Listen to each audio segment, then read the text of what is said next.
Bismillahirrahmanirrahim. Assalamualaikum warahmatullahi wabarakatuh. Jumpa lagi dengan saya, Hamzah Junid, dalam seri kuliah pengantar akuntansi. Dengan topik persediaan. Ada beberapa klasifikasi persediaan, tergantung kepada jenis perusahaan.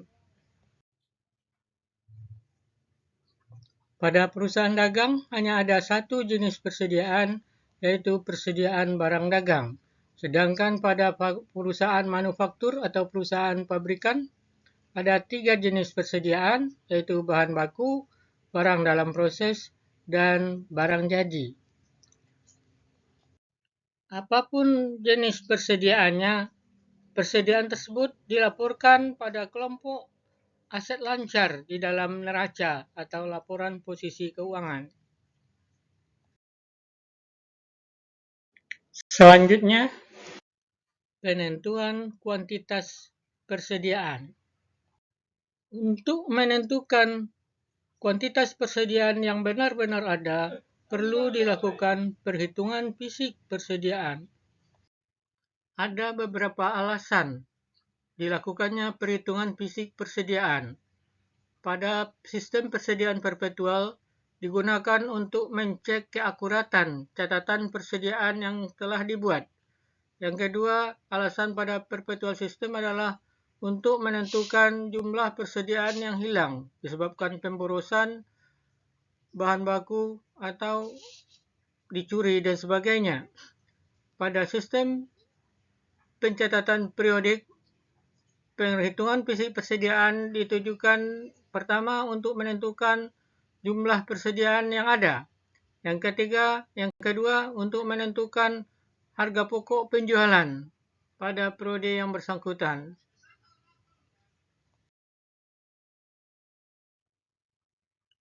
Dalam menentukan fisik persediaan, kita akan menghitung, menimbang, dan mengukur setiap persediaan yang ada. Perusahaan biasanya menentukan fisik persediaan pada waktu usaha tutup atau pada waktu usaha sepi pada akhir periode akuntansi.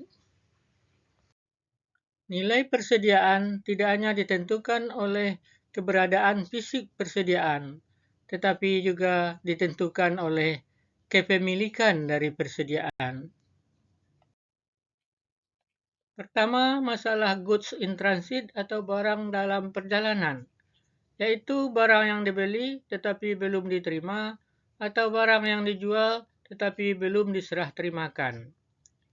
Barang dalam perjalanan akan masuk dalam inventori suatu perusahaan tergantung kepada kepemilikannya.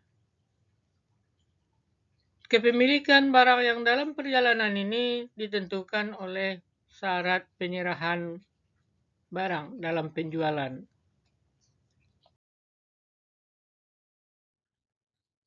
Ada dua jenis syarat penyerahan barang, yaitu FOB Shipping Point. Dengan FOB Shipping Point, kepemilikan akan berpindah kepada pembeli apabila si penjual telah menyerahkan barang ke perusahaan angkutan, dan selanjutnya biaya angkutan pun akan ditanggung oleh si pembeli. Sehingga barang dalam perjalanan ini akan masuk ke dalam inventori si pembeli. Syarat penyerahan barang yang kedua adalah FOB Destination. Kepemilikan barang akan beralih kepada si pembeli apabila barang sudah diterima oleh pembeli dan biaya angkut akan ditanggung oleh si penjual. Sehingga barang dalam perjalanan dengan FOB Destination masih dianggap sebagai inventori si penjual. Selanjutnya adalah barang konsinyasi, yaitu barang yang dititipkan oleh perusahaan lain untuk dijual. Barang konsinyasi ini biarpun ada di dalam gudang, dia bukanlah persediaan barang yang perusahaan yang menerima titipan. Barang konsinyasi tetap menjadi persediaan pada perusahaan penitip. Demikian pertemuan kita kali ini. Sampai jumpa. Assalamualaikum warahmatullahi wabarakatuh.